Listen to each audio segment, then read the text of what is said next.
Você está ouvindo Dois Nerds e uma Bíblia, seu podcast de teologia e cultura pop. Sejam muito bem-vindos, meus amigos e minhas amigas, a mais um Dois Nerds e uma Bíblia. Eu sou o Beto, seu host de plantão, estou aqui com o meu super animado amiguinho, o Lucas. Sempre alegre pelas manhãs, meu amiguinho. As nerdices são os que me fazem sair da cama às 6 da manhã. Pra A podermos devocional te conversar. faz sair da cama às 5h30, né? Não vamos entrar em detalhes sobre isso. Ok, perfeito. Bom dia, meu amiguinho. Bom dia pessoal. Bem-vindos a mais um Dois Nerds. Uma alegria pra mim e pro Beto falarmos de nerdices com vocês. Não importa o horário, a gente acorda pra falar de nerdice, porque a gente gosta muito de falar desse assunto. Ainda mais com vocês que nos ouvem, que compartilham, que comentam, que fazem aí o escambau aí no nosso conteúdo. E a gente já pede, dá essa força aí. Curte, compartilha, comenta. Fala, faz alguma coisa aí, reage. A gente Reaja. fica feliz. Põe um cropped, dá uma reagida. Não, brincadeira. Mas é muito importante pra gente. Não nesse... Ajuda a gente aqui com conteúdo, com essa nossa missão de anunciar nosso evangelho, ensinar a teologia através da nerdice. E hoje, meu amigo, vamos finalmente falar de um dos maiores animes dos últimos tempos. Já falamos sobre ele num vídeo do canal, mas agora com um podcast.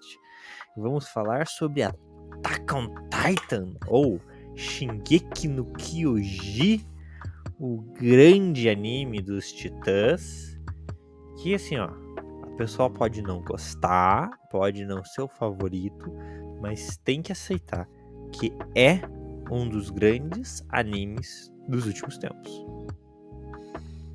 Isso eu ratifico, não sou, todo mundo aqui já sabe, quem acompanha a gente há um tempo, não sou como o Beto, um otaku, que manja de tudo da anime. Estou tentando me tornar mais conhecedor da cultura dos mangás e animes e tudo mais, mas não era a minha nerdice original.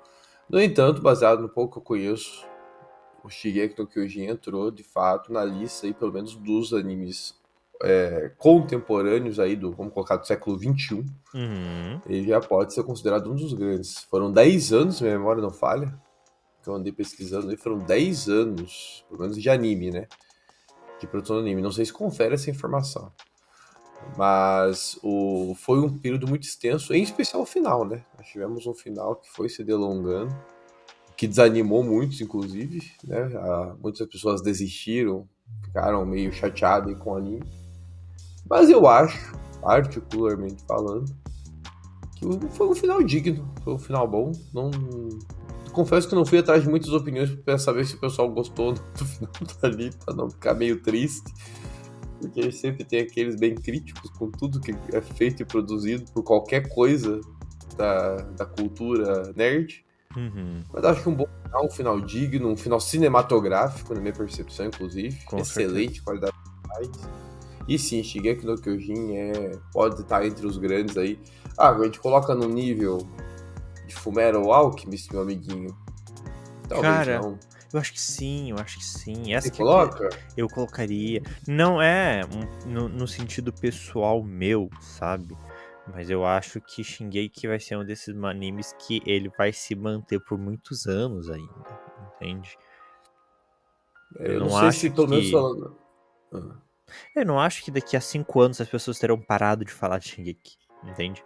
Eu acho que ele é um desses animes que ele pegou um lugar no mundo, na história, na consciência da cultura pop, assim. É um evento, sabe? Então, por exemplo, eu vou dar um exemplo extremamente aleatório aqui.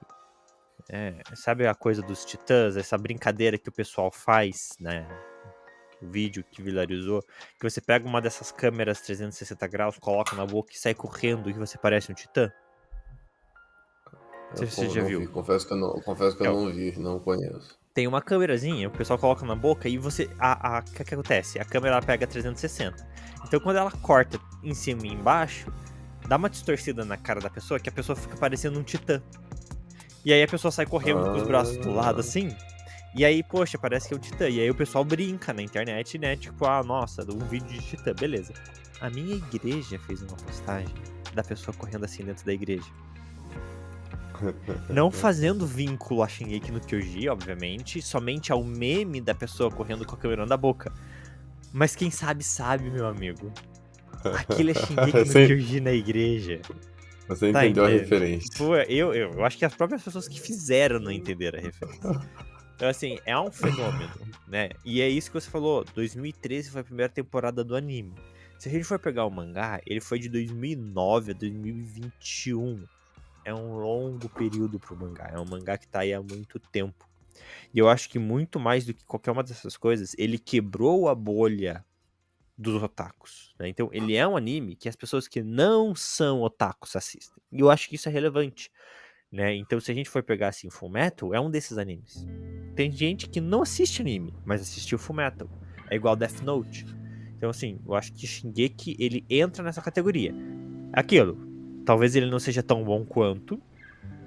E eu, por exemplo, eu prefiro Fullmetal. Mas efetivamente, eu acho que ele é uma dessas grandes produções do mundo dos animes, que até influencia outras produções e vai continuar influenciando por um tempo. O lugar no coração que Fullmetal ocupa, eu não vejo Shingeki ocupando no meu coração, mas que há um potencial para se tornar um clássico, né? Visto que para se tornar um clássico tem que ter um tempinho, né? Tem que esperar agora que acabou, tem que esperar aí alguns anos para ver se vira um clássico. Se ele vai ser esquecido ou não, né? Exato. Ou se ele vai se tornar uma referência de produção e de roteiro e tudo mais. Mas, meu amiguinho, falando um pouquinho da minha experiência pessoal com o Shingeki, né? Eu lembro que a primeira vez que eu fui pra Shingeki no Kyojin, não era ainda, né? Eu não tava nessa vibe de produção de conteúdo, foi antes disso, né? E foi algo muito descomprometido. Eu ouvia muito o pessoal falar de Attack on Titan. O pessoal falava, comentava. Eu acho até que quando comecei, tava em voga uma nova temporada já. Foi antes de serem essas temporadas de filme, né? Que foram as duas últimas. Foi antes disso. Porque eu coloquei de forma descomprometida. Meu filho também queria assistir, ele não tinha acompanhado tudo. E a gente geralmente assiste juntos os animes. Vamos colocar aqui na listinha, né? E aí eu vi aquela primeira temporada e falei, é um monte de gigante retardado correndo aqui. Vai ser um shonen padrão. Então os vilões são os gigantes. Vamos descobrir quem foi o vilão que criou tudo. E aí o Eren vai ser o herói da história, ele e a trupe dele ali. Shonenzinho básico. Vamos classificar os titãs em o mais forte, o mais fraco. Vai ter os titãs todo-poderoso. Dentro da tropa de reconhecimento vai ter também as classificações de quem é forte e fraco. Coisa básica de shonen. Vai ter o romancezinho dele com a Mikasa. Basicão. Esse anime me destruiu. Porque ele começa assim. Na verdade, o anime, ele começa assim. Essa é a proposta inicial, primeiro episódio, pelo menos é o que ele vende. Ele é muito chocante. Nos seus acontecimentos e no seu visual. Mas a história, a base histórica é base, padrão. Um bicho, um ser ali que oprime a humanidade tentando sobreviver, o menino tendo um trauma de infância, o melhor amigo, o interesse romântico. Cara, é muito padrãozinho. A Mikasa é a Sakura, o Eren é o Naruto, o Armin é o Sasuke. Poxa, velho, tá de boa. Achou otário, achou errado. Tem até a morte da mãe, né? Que, como você falou, é marcante o primeiro episódio, né? Tem toda aquela cena da perda da mãe. Mas mesmo isso, comparado a tudo que o episódio oferece, e aí eu não tô falando só do episódio 1, tô falando de uma forma geral da primeira temporada, melhor. A primeira temporada. Parece ser muito mais um shonen com uma pegadinha adulta. Algo parecido com, a gente falou recentemente, a gente usou o exemplo do Jujutsu Kaisen, né? Sim. Não lembro, eu não sei se foi em vídeo ou eu e o Beto falando no privado. O Jujutsu Kaisen... Acho que a gente falou. Falamos aqui, será? Porque ele parece que se propõe como um shonen, pelo que a gente viu lá que define essas classificações, mas eu particularmente não considero shonen, visto que ele tem essa pegada mais adulta. Então até que o Titan poderia entrar ali no final da primeira temporada. É um shonen com essa pegada adulta, assim, tem exige uma maturidade maior. Porque de repente vai passando as temporadas, o troço vai chegando numa proporção que a minha vontade em muitos momentos, eu não fiz isso ainda, mas era a vontade que eu tinha. Falei, gente, eu perdi alguma coisa na temporada anterior. Em que momento? Em que momentos que as coisas mudaram e eu não percebi? Então, aí eu queria voltar, falei, gente, o que houve aqui? Porque eu tava num shonen. Aham. E de repente virou, não lembro qual que é o nome do outro tipo lá, virou É um um troço. Virou isso aí. Virou um troço que eu não.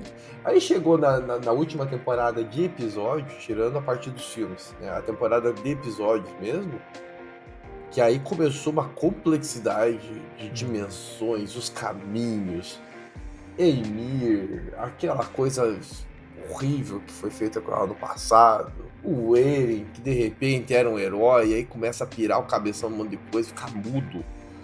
A Sasha morre, Eu e acho aí que vira um caos. Cara, essa mudança do Eren, o momento que o Eren fica mudo, a mudança de personalidade dele é muito estranha, né?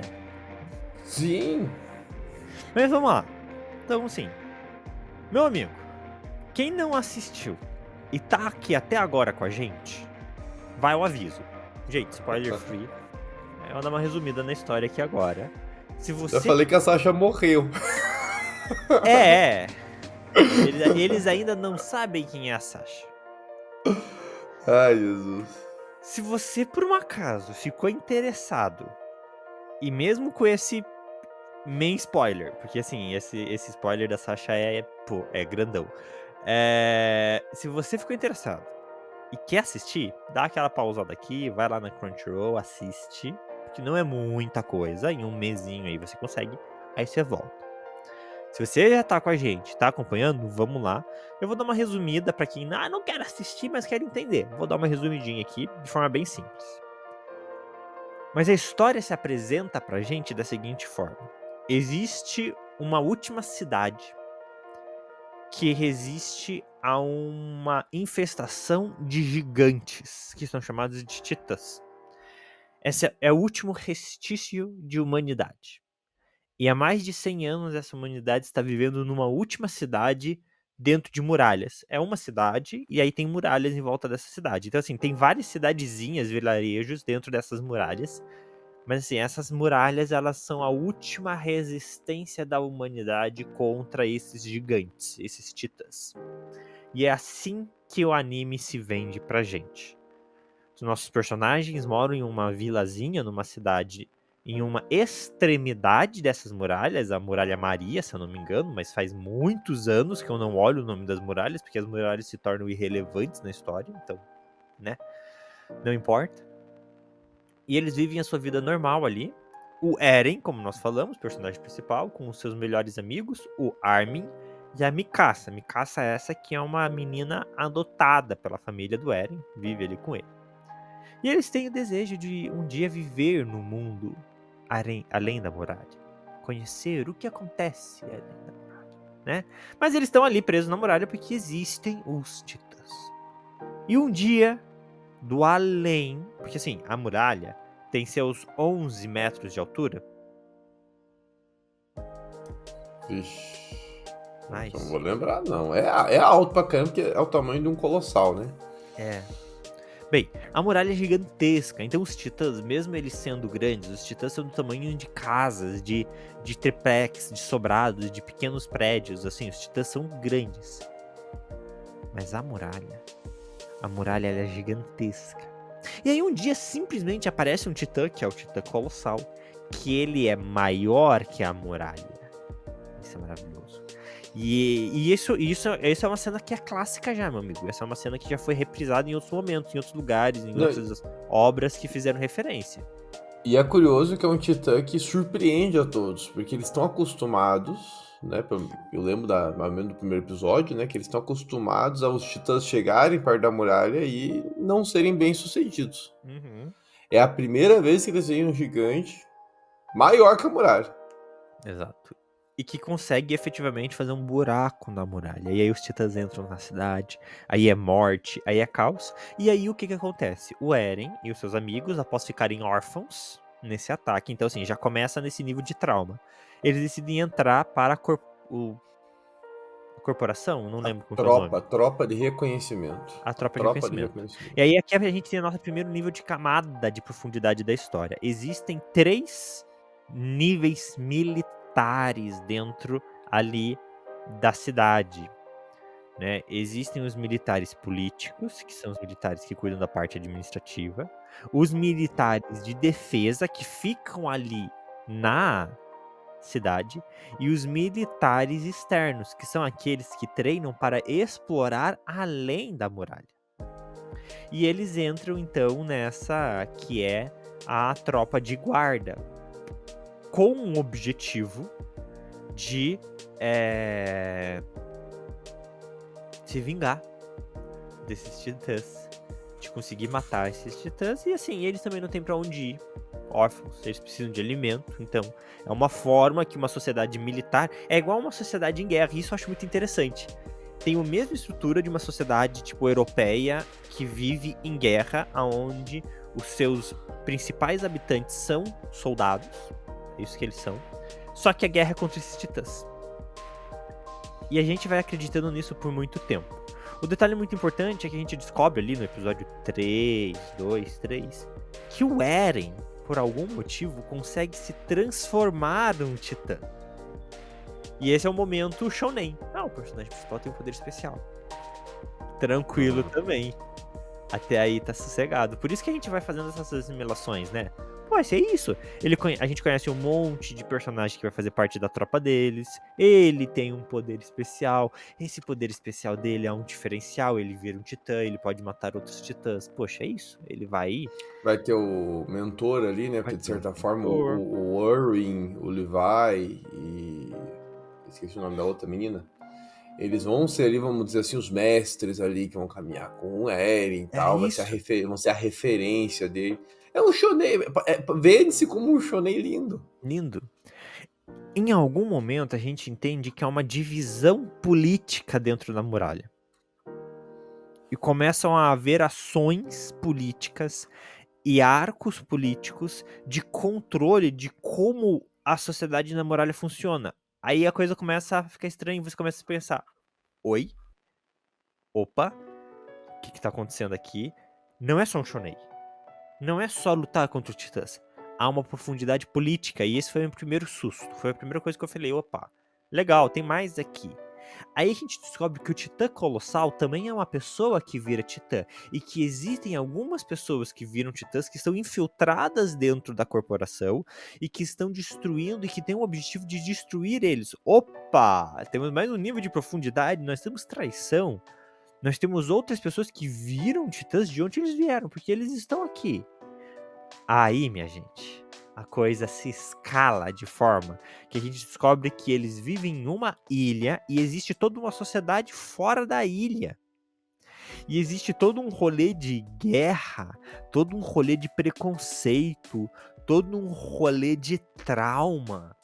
E a coisa fica extremamente complexa. E os plot twists vão acontecendo e eu não vou falar todos eles aqui. E a gente tem um momento final onde o Eren, e aí aqui eu tô pulando muita coisa, mas é só pra vocês entenderem quão complexo é o rolê, onde o Eren decide, através dos poderes que ele vai adquirindo, destruir a humanidade. Que é o que eles chamam de rugido, né? É o... rugido da Terra. Rugido da Terra. E ele decide destruir a humanidade. E aí a gente tem nesse momento final, que é essa última temporada para esses 2 episódios finais em filmes, basicamente, que são episódios de 1h30. A gente tem o nosso protagonista que a gente viu crescendo de criança, se tornando um soldado, conhecendo a verdade da realidade em que ele está, se tornando um genocida. E o anime trabalha sobre isso, sobre essa decisão dele de erradicar a humanidade em prol da civilização em que ele vive, em prol do povo dele. E há um movimento político daqueles que são apoiadores desse plano, há um movimento político daqueles que não são apoiadores desse plano. Não é somente, não, a gente vai lutar contra você e resolver na porrada, não. Há um trabalhar político na série, há um trabalhar ético e moral muito forte, do questionamento de devo ou não, fiz a escolha certa ou não, e quais são as consequências dessa escolha. E é sobre isso que a gente vai falar aqui. E eu preciso de 20 minutos pra introduzir, meu amigo. É muito complexo o anime. É muito grande. É muito grande. Não tem como a gente sintetizar tudo que Shingeki proporciona. Inclusive, tá na minha lista de reassistir Shingeki.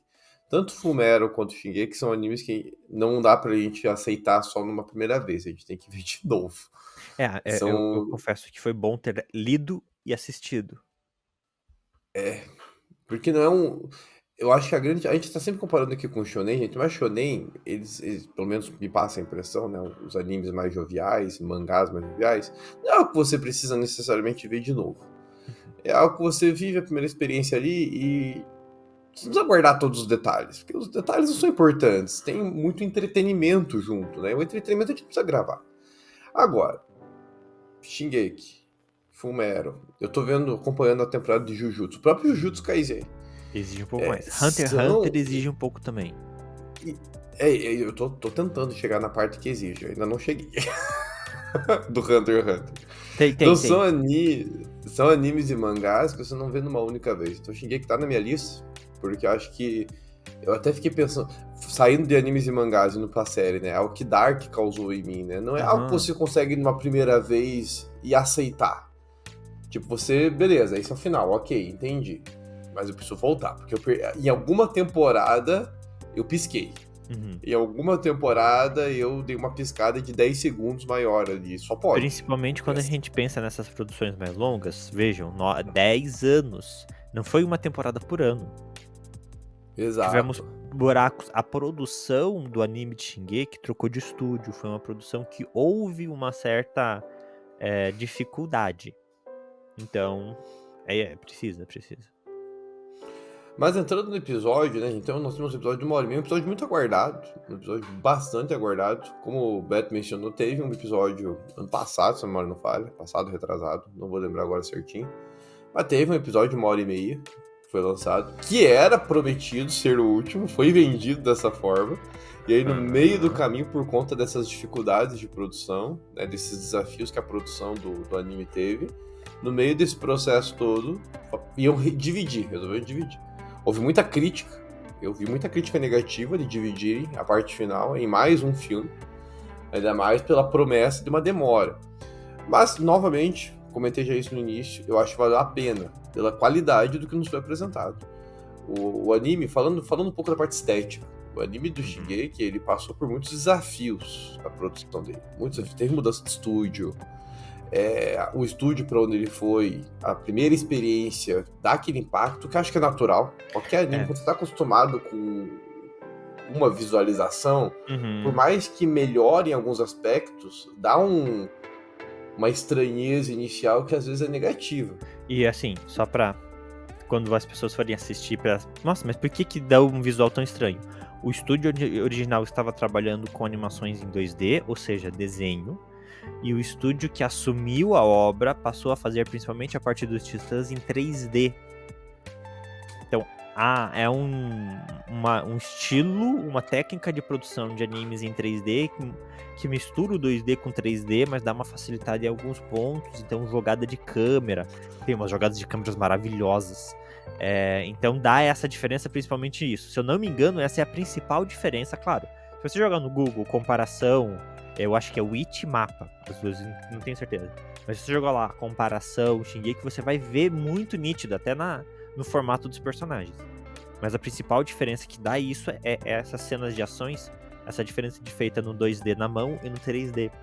Mas faz parte, só um detalhe técnico. Continue. Mas então, a parte estética eu achei muito bonita, essa parte estética do anime, a cena, toda a cena, todas as cenas não, boa parte das cenas do episódio vão se passar no Eren. Então o Eren ele virou um titã muito grande, né? Um titã imenso. Ele acumulou titãs em si, né? E ele agora tá no formato de um titã fundador, né? É um titã... É muito grande.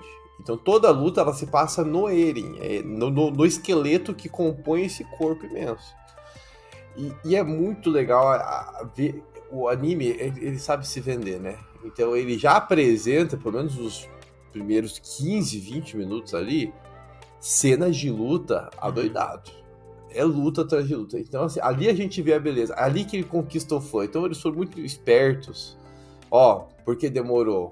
Ó o que nós estamos entregando pra vocês. Tem A motivo. gente tá entregando essa qualidade. E mais, esses Então- 2 episódios finais, meu amiguinho, essas 3 horas finais, adapta do volume 32 ao 34. São 3 volumes de mangá adaptado. É muito conteúdo de mangá. Pois é. E aí é legal ver as lutas. O Eren, ele vai acionando titãs que parece que vão saindo dos ossos dele, né? E eles vêm acinzentados. O titã bestial, né, um caso, né? Ele vem acinzentado, os outros vão saindo dali. A gente tem ali 2 titãs.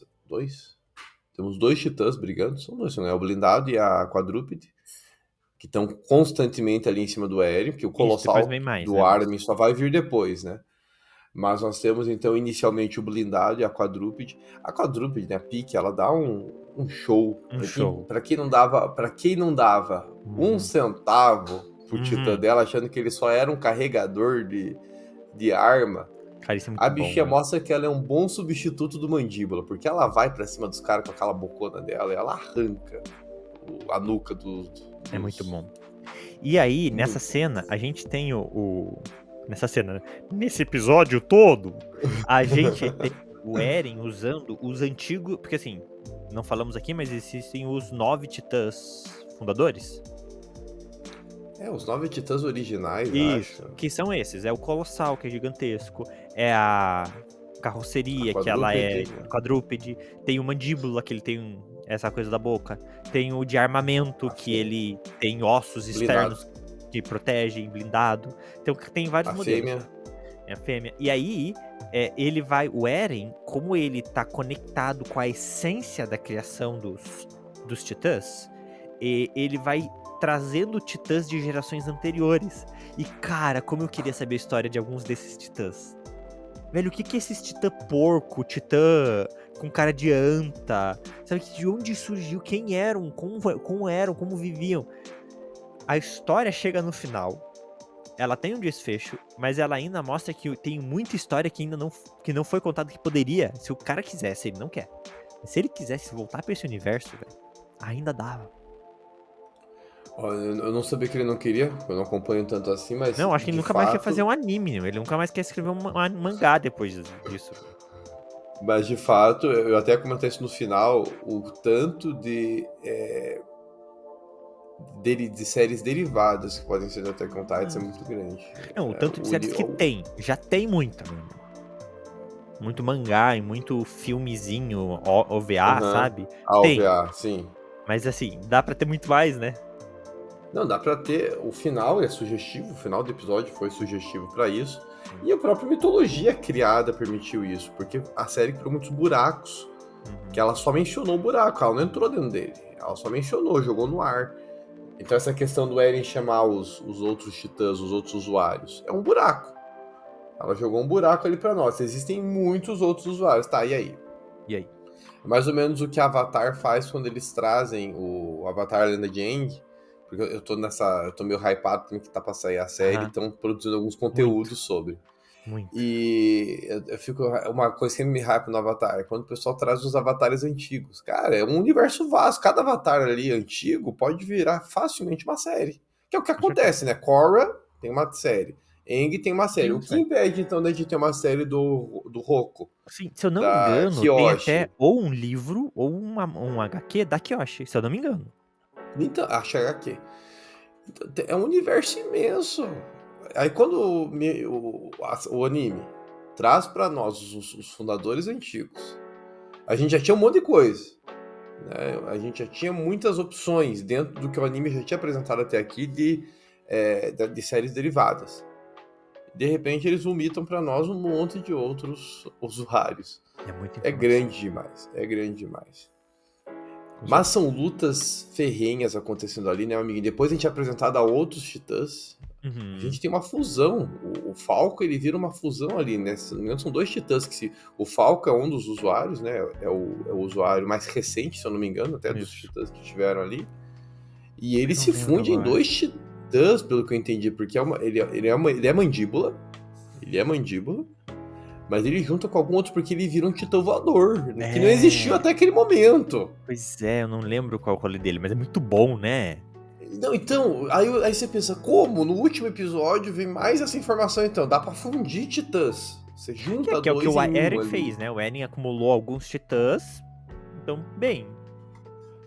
Mas a gente pensa, o Eren fez porque ele tem o fundador, ele tem o titã de ataque, ele é meio roubado, né? O titã de ataque é meio roubado, convenhamos, Isso, né? o Que é titã o de titã ataque. dele. Cara, quando eu percebi, o momento que eu tava lendo, né?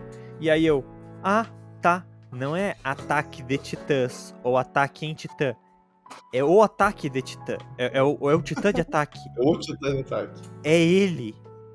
Eu fui enganado o tempo todo com esses nomes, com essas traduções, Attack on Titan. Porque quando a gente pensa Attack on Titan, é o ataque dos titãs, né? E não é. Sim. Shingeki no Kyoji é o titã de ataque em japonês. Não, Então e essa convenhamos, tradução... o nome também não nos ajuda, né? Porque o que você pensa? Titã de ataque. É um Né? titã feito pra atacar. Todos. Então ele é um lutador. Ele é um lutador. Ele é o melhor lutador dos titãs de ataque. Só que depois a gente vai vendo que não faz muito sentido. Porque tem a titã fêmea, que também é uma lutadora. E tem o titã que produz as armas lá, meu Deus do céu. Esqueci o nome do titã que tem as armas lá. O martelo de guerra. Temos o martelo de guerra. Que foi muito mal também- usado também, né?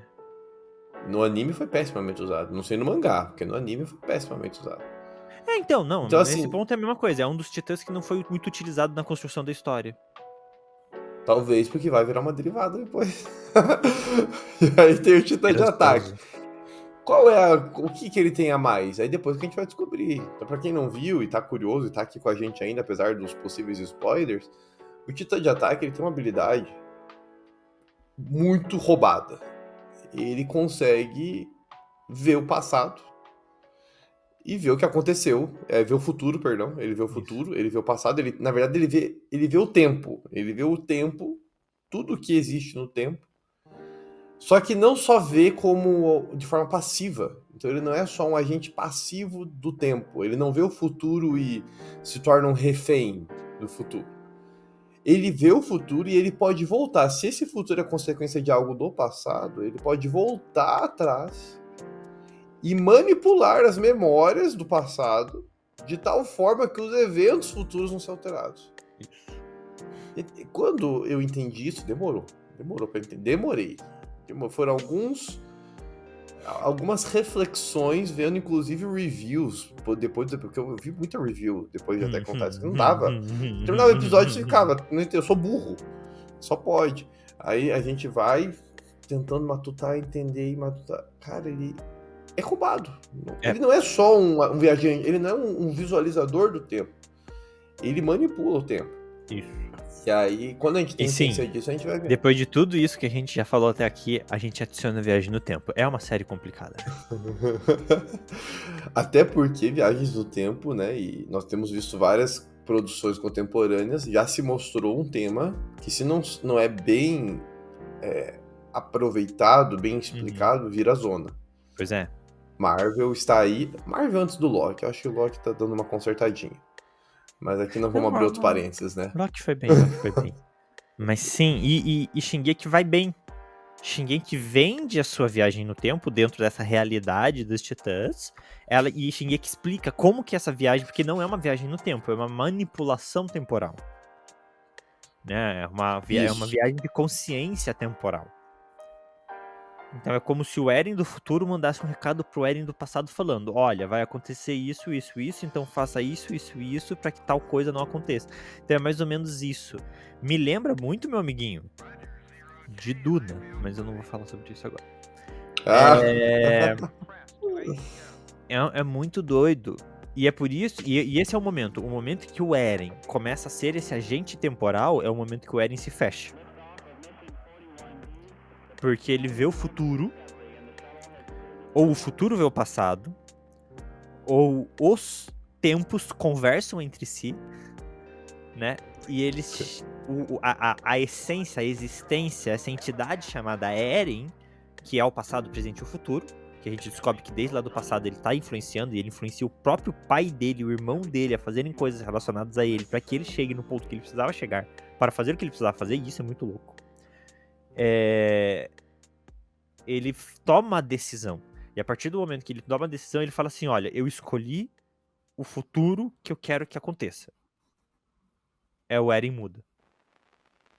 Ele se torna um Eren que, como protagonista, se torna distante. E a gente fica se perguntando o que tá acontecendo aqui. A grande pergunta que paira, já falamos ela aqui, mas acho que é válido, porque a pergunta é com quem a gente entra no episódio. Por quê? Por que o Eren tomou essa decisão? O que fez ele mudar? Nós não temos resposta até esse episódio, né? O porquê. Porque, de fato, o Eren é um herói.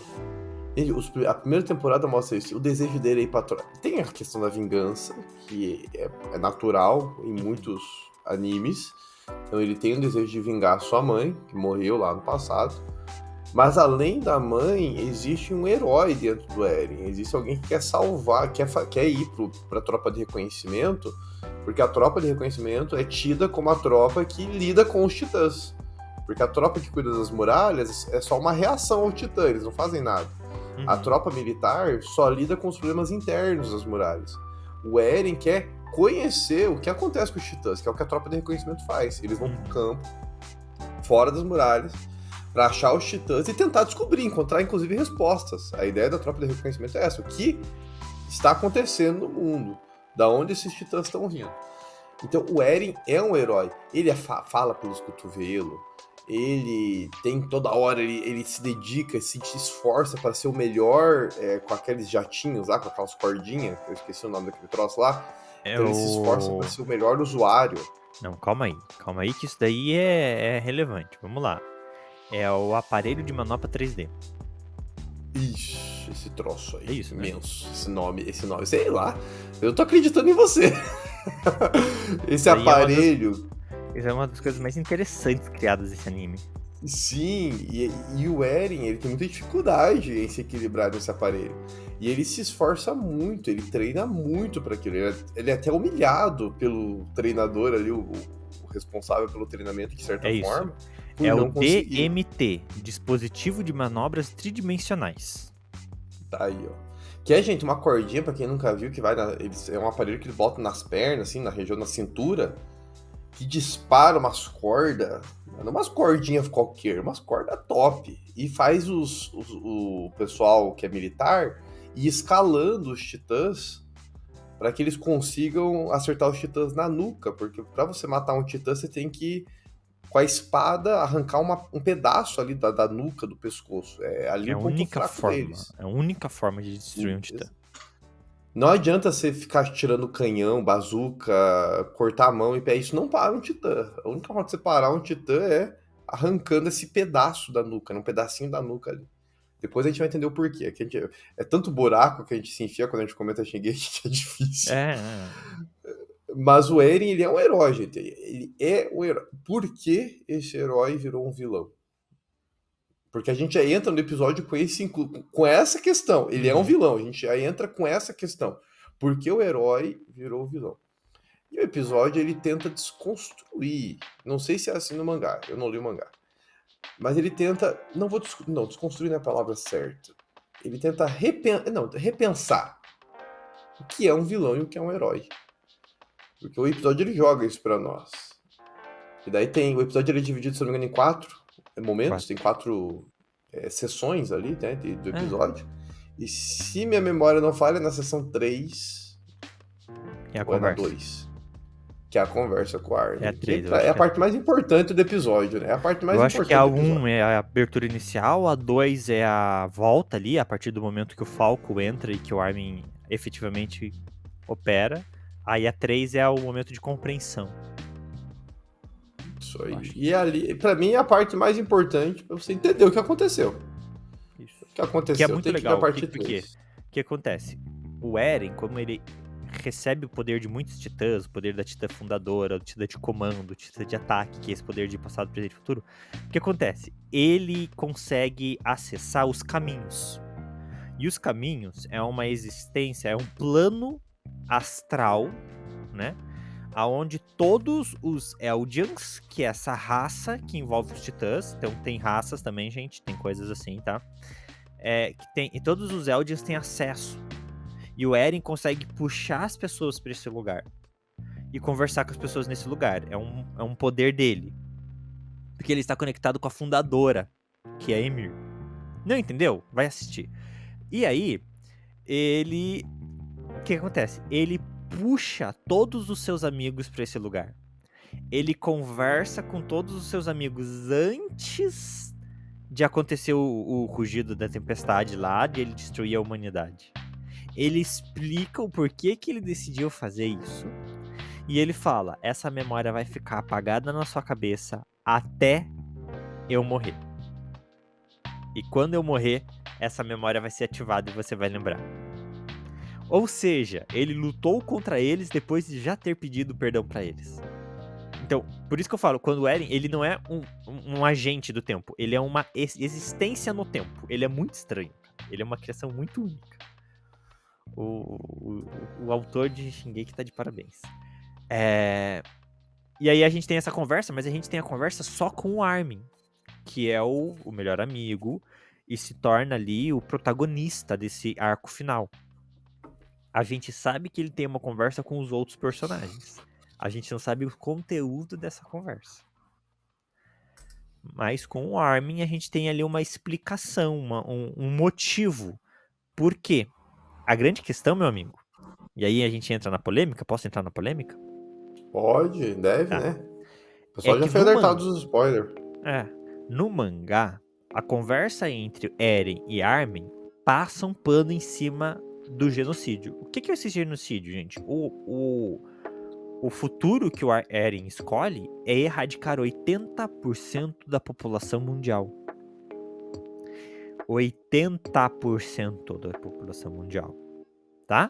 Qualquer Ele semelhança decide. com Thanos não é mera coincidência. Não é. Ele decide, única, né? Somente ele decide que ele vai erradicar 80% para trazer um pouco de paz para o povo da ilha dele, lá da muralha. Essa é a decisão do Eren. Quando o Eren toma essa decisão, que ele vira esse personagem que fica mais quieto, que fica na dele. Né? E aí o Armin até fala, não, mas a gente vai dar um jeito, a gente vai te impedir, a gente vai conseguir. E aí o Eren fala pra ele assim, não vai. Eu já vi os futuros. Vocês só conseguem me parar com 20%. É isso. 80% vai. Vocês não vão conseguir. E é um choque pro Armin na conversa. Então, há necessidade de a gente entender isso. Quando você for até assistir, algumas pessoas podem se confundir. Porque essa é pós-morte, né? O Eren morre e tem a conversa. E aí dá a impressão de que essa conversa está acontecendo após a morte. Mas não.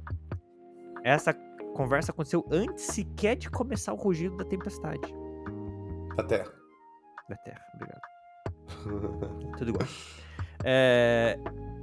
Então é sempre muita informação. Sempre que eu paro pra pensar, eu fico. Dá um overload na minha cabeça, sabe? Eu fico sobrecarregado de coisa pra pensar. E aí no mangá, o Armin meio que agradece o Eren pelo genocídio. Isso foi uma coisa que pegou os fãs. Porque o Armin, ele é um cara muito. Ele é um personagem que faz sentido. Né? E ele é um personagem muito justo. Tanto que ele é um personagem que vai outro recebendo. Herói. Ele vai recebendo cargos de autoridade. Ele é inteligente. O Eren não é tão inteligente quanto o Armin, teoricamente. Inicialmente falando, né? O Armin é um cara que pensa um pouco mais e o Eren é mais impulsivo. Né? À toa que o Levi, quando tem que escolher o Irwin ou o Armin, ele escolhe salvar Armin em um momento aí do anime, né? Ele tem que escolher um dos dois. E ele escolhe o futuro, né? Ele escolhe o Armin, que ele vê no Armin alguém estrategista pro futuro, que o Irwin talvez não vá conseguir ser. Exato. E aí, isso gerou nos fãs um repúdio muito grande, porque os fãs ficaram assim, cara, é inaceitável você chegar no final de uma história com um evento genocida desse e você passar pano, você validar, o Armin valida o genocídio. No anime, isso foi alterado numa linha de diálogo, onde o Armin fala, eu entendo o que você fez, mas a culpa não é só sua, eu assumo parte dessa culpa e a gente vai se encontrar junto no inferno, porque a gente não merece salvação. Então, assim, há uma mudança, não há uma mudança nos acontecimentos, porque o genocídio acontece, o final é igual, os acontecimentos são os mesmos. Mas não há uma validação do genocídio. Há uma compreensão, pelo menos da minha parte, meu amiguinho, de que, bem, já que você já fez e a gente não tem o que fazer, vamos abraçar as consequências da sua escolha, que foi uma escolha errada. Eu, pelo menos, senti isso no anime. Eu não li o mangá pra comparar, mas eu também senti no anime que o Eren, ele deu, e aqui talvez venha a minha parte teológica aqui do negócio, porque é aquilo que a gente falou em alguns momentos aqui da proposta de vida responsável do Bonhoeffer, que é esse salto de responsabilidade. A responsabilidade no indivíduo, a vida responsável, é justamente você tomar decisões em ambientes, em contextos, onde todas as opções são erradas. Não tem uma opção certa. Uhum. Que eu acho que é o que o Eren viu nos caminhos. Todas as opções são erradas. Ué, se eu ficar parado na ilha lá, se eu ficar parado em Parades, que é uma opção, como eles viviam, eu vou continuar sofrendo violência, eu vou continuar sofrendo ataques, eu vou continuar sofrendo um monte de coisa. Se eu for pra cima de Marley, eu vou continuar tendo violência, sangue, morte e tantas outras falhas, tantas outras coisas ruins. Tinha Então, o plano da os eutanásia caminhos, também, né? se eu eliminar todo mundo, também vou estar... Então, assim, o Eren, ele tá no meio de inúmeras opções e que todas são erradas. Não tem uma certa. Só que a gente tem que tomar uma decisão, porque a vida é assim.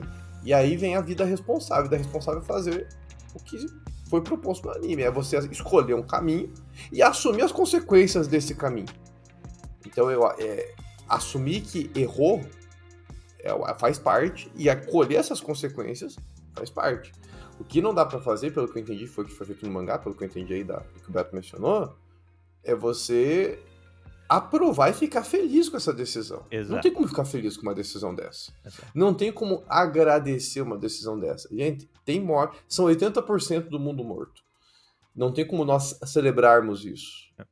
Assim, era a decisão que tinha. Foi o que eu entendi de todo esse rolê, tá? Da briga com o Shigeki. Eu posso ter entendido errado, gente. Aí eu já peço aí, se alguém que conhece mais de Shingeki e estiver assistindo a gente, quiser comentar aí, dar uma ajudada nesse sentido. Pelo que eu entendi, sempre foi esse o grande problema, né, do rolê. Essa passada de pano, essa validação da escolha.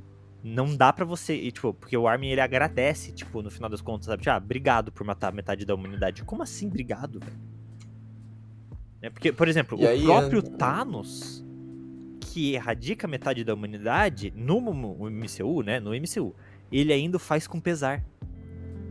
Então ele faz essa escolha consciente de que há necessidade de equilíbrio. Sim. E eu ainda tô sendo assim, ó. Eu ainda tô sendo neutro. Eu não tô escolhendo. Eu tô deixando o destino escolher. O Thanos, ele é um personagem que ele ainda assim, diante da escolha que ele toma, ele tem um pesar e ele recebe as consequências. Porque quando ele faz isso, ele fica capenga, né? Tanto é que nós trouxemos aqui alguns episódios aí já, mas acho que não tá aqui no YouTube, tá nos casts. O exemplo do Thanos é um vilão difícil, né, da gente só empacotar no vilão e ponto, acabou. É difícil.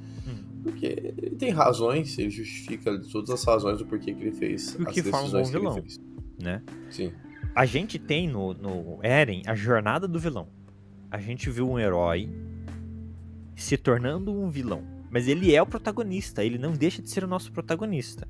Eu acho que isso mexeu com muita gente, velho. As pessoas não estão acostumadas a acompanhar um protagonismo vilanesco. Inclusive ele vira um vilão, eu acho importante frisar isso. Eu ouvi algumas pessoas comentando nas redes aí, algumas coisas. Como eu falei, eu vi pouca review. Mas a gente ouve comentários. A gente vai ouvindo alguns comentários soltos. Algumas pessoas comentando rapidamente assim, virou um herói, ele teve redenção. Pra mim não teve redenção nenhuma, não. Ele morreu como vilão. Ele é a consequência da escolha que ele tomou. Ele escolhe se tornar um vilão diante de uma sociedade ampla para que os seus amigos, ao matá-lo, se tornem heróis. Talvez para os seus amigos, ele seja essa pessoa heróica no sentido de ele tomou a escolha difícil. Ele assumiu a carapuça que ninguém quis. Ele assumiu a responsabilidade que ninguém quis. Ficou nessa ideia. Talvez para Não é à toa os que Eldians, sim. Mas não pra sociedade, não pro mundo. Ele é o vilão. não é à toa que a Mikasa, né, até por ser apaixonada por ele, no final pega, né, o que restou e leva para um descanso, inclusive incentivada, né, o Armin incentiva isso, fala, não vai mesmo, porque se você esperar, nem isso vai sobrar, porque assim que as pessoas sobreviventes chegarem próximas ali, vão querer, inclusive, incinerar o que restou ali do Eren, que é a cabeça, né? A única Exato. coisa que restou dele. Amiguinho, um comentário aleatório aqui que eu vi na internet, eu achei um comparativo muito interessante. Lá na primeira temporada, a gente tem uma cena da Mikasa observando um louva-a-Deus. Ela sempre foi muito comparada com o louva-a-Deus, de certa forma, né? Você viu isso? Eu não vi, mas eu já imaginei a associação, porque eu sei o que a fêmea do louva-a-Deus faz. De louva-a-Deus, elas arrancam a cabeça do seu cônjuge, vou colocar dessa forma. E ela termina, após arrancar a cabeça do Eren, beijando. Aí eu vi na internet isso e pensei, olha, não sei se foi proposital, mas foi genial, tá? Parabéns. Inclusive a fêmea do louva-a-Deus faz isso enquanto está se acasalando, né? É isso O aí. macho. Muito esquisito. Curioso. Eu acho Vamos que lá. foi. Deve ter sido intencional, não deve ter sido acaso. Porque tem muito sentido. Mas aí nós temos a grande conclusão. Eu e o Beto comentávamos em off isso. Como eu falei, eu não vi o mangá. E o pessoal polemizou, eu realmente ouvi muitas polêmicas, né? Que o pessoal tava preocupado com o final do anime e tal. E vou falar da minha perspectiva com relação ao final, que o grande final que vem no pós-créditos, né? Pra mim, esse é o grande final, é o que vem depois. É a mensagem, né? É a mensagem, a aplicação. Aqui no 2 Nerds a gente tem essa intenção também. A gente tá comentando aqui a série, mas a gente quer ver a aplicação no final, tá? E aí? Qual é a grande moral aí que o anime quer passar? E se não é escancarada, nós aqui a gente tenta escavar a moral do negócio. Mas a grande lição que eu acho que o anime quis mostrar é: beleza, o Eren tá tentando acabar com a violência. Porque deixando 20% da humanidade, essa é a intenção dele. Então ele vai agir com violência, exterminando 80%. Mas, sobrando só 20%, primeiro, reduz o número de pessoas, deve reduzir o número de guerras. De certa forma, as pessoas vão ter aprendido com a experiência que viveram ali com o Eren e vão ver que não vale a pena ficar nesses conflitos. Os amigos dele vão ser colocados como heróis, então vão assumir um posto de representatividade na sociedade que pode pesar positivamente para uma sociedade mais pacífica. No entanto, logo após a morte do Eren e tudo mais, a gente já tem a informação que existem os Jägeristas, né, que são aqueles que querem continuar numa revolução, querem continuar partindo para o conflito, que eram aqueles que eram favoráveis ao Eren, mas sem entender as intenções todas. Então temos os Jägeristas, temos ainda pessoas com intenção de destruir a Ilha Parades, né, à toa que a história tem que se proteger ali, né, a gente vê ali que no final ela continua tendo esse conflito. Os sobreviventes da trupe do Eren, né, os titãs e os da tropa do reconhecimento que sobreviveram, se tornam ali, parece uma comitiva de paz. A função deles é meio que serem diplomatas e irem nos países promovendo a paz e incentivando enfim, até que chega um momento que eles veem que não tem jeito e eles voltam para Parades, porque eles veem que não há paz. Então eles voltam para Parades, né? E tudo mais. Então a gente vê já de cara que não adiantou muita coisa o que o Eren fez. E após créditos, nós temos a certeza disso. Porque o pós-crédito mostra um mundo destruído. O mundo Mostra um mundo. E essa cena é muito interessante. Passam-se eras, né? E no mangá, E a violência continua. no mangá demora menos, viu, amiguinho? No mangá é mais ou menos uma época igual a nossa, assim, que já rola guerra. No anime ainda pareceu ser um futuro um pouco mais pra frente, né? Um futuro um pouco mais tecnológico. Deu uma demoradinha ainda. Mas, efetivamente, a gente tem o retorno da guerra ali, porque a Mikasa enterra o Eren embaixo de uma árvore, que era a árvore onde eles ficavam na infância. Né? E aí a gente tem esse desenrolar da sociedade em volta dessa árvore, até que uma nova guerra rompe ali. Continua. E uma guerra em nível nuclear, né? É uma guerra imensa que acontece ali. Mas é curioso, e aí vem a sacada, né? Isso proporciona algumas reflexões para nós, né? Indo com uma pegada bem teológica, né? Vamos O lá. ser humano sozinho não resolve seus problemas. O ser humano sozinho não resolve. A violência continua sendo uma realidade. A gente vê isso na Bíblia desde o Gênesis e até o Apocalipse. Sozinho, o ser humano só consegue produzir mais violência. Por mais louvável que sejam as intenções de Eren, por mais louvável que sejam as intenções dos seus amigos, a violência continua existindo. Porque o ser humano, sem Deus, não resolve o problema da violência, do mal e do pecado. E isso que o Eren, ele é um personagem ali com poderes divinos. Ele tem uma onisciência e onipotência muito grande dentro do universo de Shingeki. Mas ele não... Ele é limitado. Ainda é um homem limitado, né? Então isso é muito legal. Ele toma a decisão que... Talvez a decisão dele foi a que garantiu mais tempo de paz. Talvez. Talvez. Não é o suficiente. Não, a violência continua. Cara, não tem jeito. O mal só vai ser extirpado com o reino de Deus vindo sobre esse mundo e dando um jeito para resolver. Mesmo um ser humano com poderes divinos não resolve. Tem que ser Deus. É uma questão de caráter, natureza. Não basta só ter o poder divino. Exato. Tem que ter um caráter divino. Tem que ter uma natureza divina. E isso só cremos, o Deus da Bíblia tem. E Shingeki trouxe isso para nós.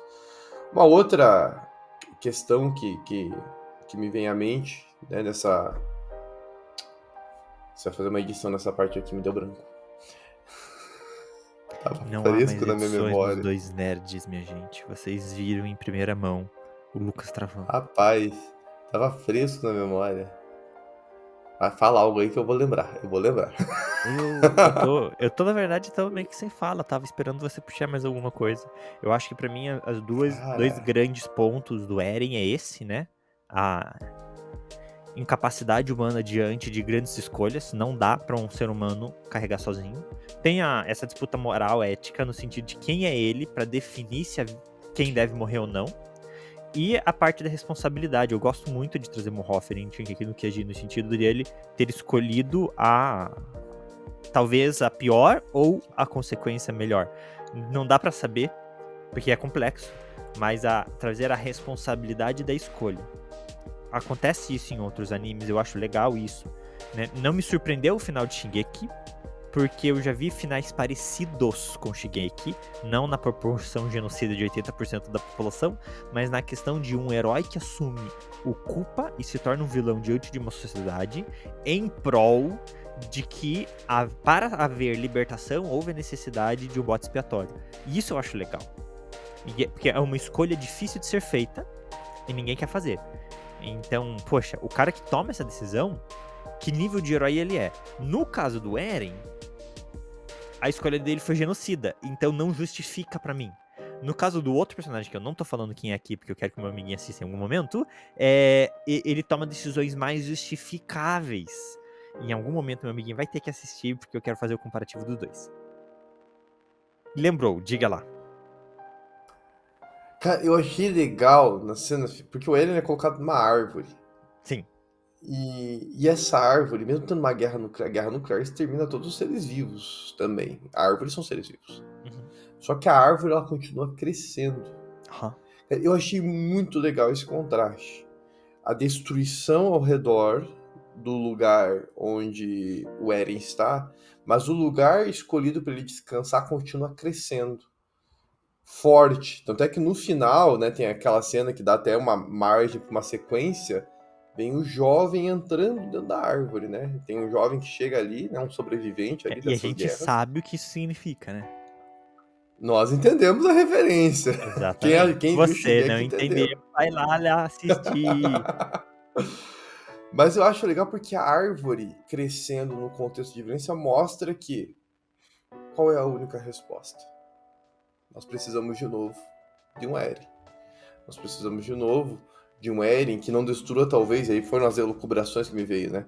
Que não destrua só 80%, mas elimine 100% talvez dessa humanidade. No final das contas, parece que a única resposta é a resposta de Eren.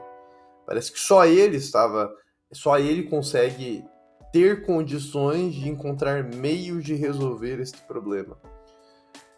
Eu achei muito legal essa pegada, a linguagem visual me chamou a atenção. Essa proposta do anime visual, não sei se foi intencional ou não, é sempre um mistério a gente saber se o autor faz isso propositadamente ou não, mas eu achei uma sacada muito interessante, a árvore persistir e crescer e virar uma árvore gigante, né?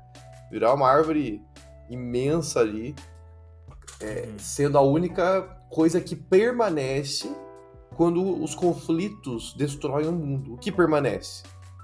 Eren. O Eren permaneceu.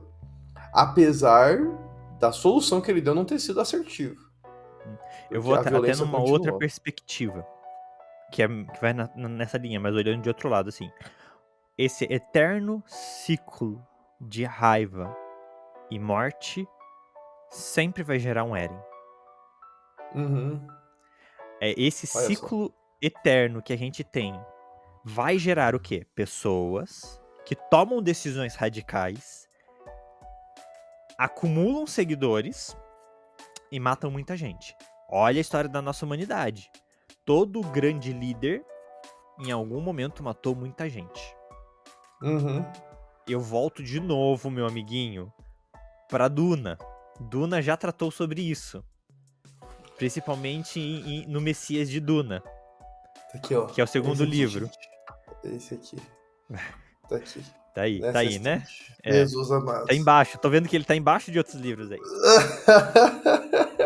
O Duna já tratou sobre isso muito tempo atrás. Todo grande líder tem que tomar decisões. E a gente tem, na humanidade, um histórico de grandes líderes políticos e até religiosos que tomam escolhas assassinas. Eu vou fazer um comparativo muito idiota aqui, meu amiguinho, mas Elias matou mais de 1000 profetas. Não foi Elias que matou, mas as ações dele mataram mais de 1000 profetas. Quando a gente tá em cargo de liderança, quando a gente tá cuidando de vida das pessoas, quando a gente tá na responsabilidade de... a gente não tem o controle sobre a decisão da vida das pessoas. Mas o ser humano é uma criatura infantil que tem a tendência de terceirizar suas escolhas. Então é muito mais fácil para o ser humano colocar um líder e seguir esse líder e jogar a culpa para esse líder. Não, mas é ele que tá decidindo. Eu fui obrigado a fazer porque ele decidiu. O ser humano tem essa tendência. Isso acontece com Eren. Eren toma uma decisão e a decisão que ele toma gera o quê? Esses Jaegers que seguem ele depois, que mesmo após dele, continuam seguindo ele. Isso acontece. Há uma responsabilidade muito grande quando nós estamos em cargos de liderança e nós tomamos decisões que afetam a vida das pessoas. Uhum. E o Eren toma uma decisão muito grande. Mas o que eu tô querendo dizer aqui? A sociedade de ódio e morte e guerra apresentada em Shingeki cria esse tipo de gente. Entende? A nossa sociedade, ela cria esse tipo de gente. É uma sociedade ruim que coloca na liderança pessoas ruins que tomam escolhas ruins. Por quê? São pessoas que estão olhando para si, às vezes até para o seu próprio povo, porque a escolha do Eren foi pensando no povo, não foi pensando nele, foi pensando no povo de Paradis. Mas falta Deus. Se a gente toma escolha pensando na gente ou no mundo, são escolhas limitadas no momento de escolha para a sociedade de escolha. Ela é finita. Vai ter uma hora que o ciclo vai resetar, que é o que aconteceu em Shingeki. O final do crédito de Shingeki mostra o quê? Resetou. Vai começar de novo. Em Jesus a gente tem algo que não vai ser resetado. Porque o eterno, o porvir, a vida eterna, lá é diferente. E vai acabar esse ciclo repetitivo da vida humana. De ódio, morte e destruição. Somente em Jesus a gente tem isso. Não há no universo de Shingeki no Kyojin essa resposta. A gente tem no nosso universo essa resposta. Eu encerrei. A espiral decadente, ela não existe, né, no Eterno, né? Acho que é uma das promessas da eternidade que a gente menos atenta. A proposta da eternidade de Jesus é o rompimento de vícios, de decadências e a certeza de algo que permanece. É algo... A gente não precisa se preocupar com o amanhã na eternidade. Essa é a ideia da eternidade. Não é que, não tem um amanhã. Até tem um amanhã, mas a gente não se preocupa com ele, porque o amanhã é a mesma coisa que está acontecendo no presente. Não vai ter uma maldade. Nós vivemos essa vida, né? A gente nunca sabe como que vai ser o nosso despertar, se vamos despertar, né? O ato de dormir é um mistério. o que vai ser meu amanhã, eu tenho minha agenda, mas vai dar certo. Na eternidade a gente pode ter a certeza de que as coisas vão seguir. Essa é a promessa de Jesus mesmo, né? Mas enfim, gente, vejam Shingeki no Kyojin, quem ainda não assistiu. Se você ver até o final aqui ouvindo a gente falar, apesar dos spoilers, meus cachorros estão aqui incentivando vocês, se vocês estão ouvindo Isso aí, eles, estão aqui incentivando vocês a assistirem, porque eles acompanham todos os animes aqui em casa. Os Eles cachorros manjam mais do que eu Lucas até. são o sinal de que tem que parar a gravação. Já estamos há muito tempo aqui, teus cachorros acordaram, é o sinal. Eles estão com fome. É... Mas assistam Shingeki, vale a pena. Como o Beto mencionou aí, dá pra maratonar tranquilamente, tirando os filmes aí finais. Eu acho que dentro tranquilo. de um mês, cara, dá tranquilo, assim, pra tá construir bom. um cronograma, ver 2 episódios por dia, talvez um pouquinho mais de um mês, vai. Mas dá. E é boa. É uma série boa, ela vai te cativar. Não é pra todo mundo. Tem sangue, tem morte, é meio forte visualmente falando. Mas vale a pena. Vale. Isso aí, meu amiguinho. Isso aí, então. Obrigado, amiguinho, pelo seu tempo aí. Confesso que eu nunca achei na minha vida, quando eu comecei a assistir Shingeki no Kyojin há 10 anos atrás, lá em 2013, o Beto de 20 anos nunca imaginou que estaria conversando de teologia com Shingeki no Kyojin. Obrigado, amiguinho, por me possibilitar isso. Amiguinho, é sempre um prazer estar junto com você aqui falando de nerdices. Obrigado, pessoal, que tá acompanhando a gente aí. Não esquece, curte, comenta, compartilha, faz o escambau aí que você precisa fazer no YouTube, no Spotify. Não deixa a gente sozinho. Assiste Shingeki. Se quiser que a gente fale mais, vocês mandam na gente aqui, gente. Se quiser que a gente fale mais de Shingeki, visto que o universo é amplo, fala aí e a gente comenta, sem nenhum problema. Até mais, povo. Falou, gente. Um beijo e um queijo.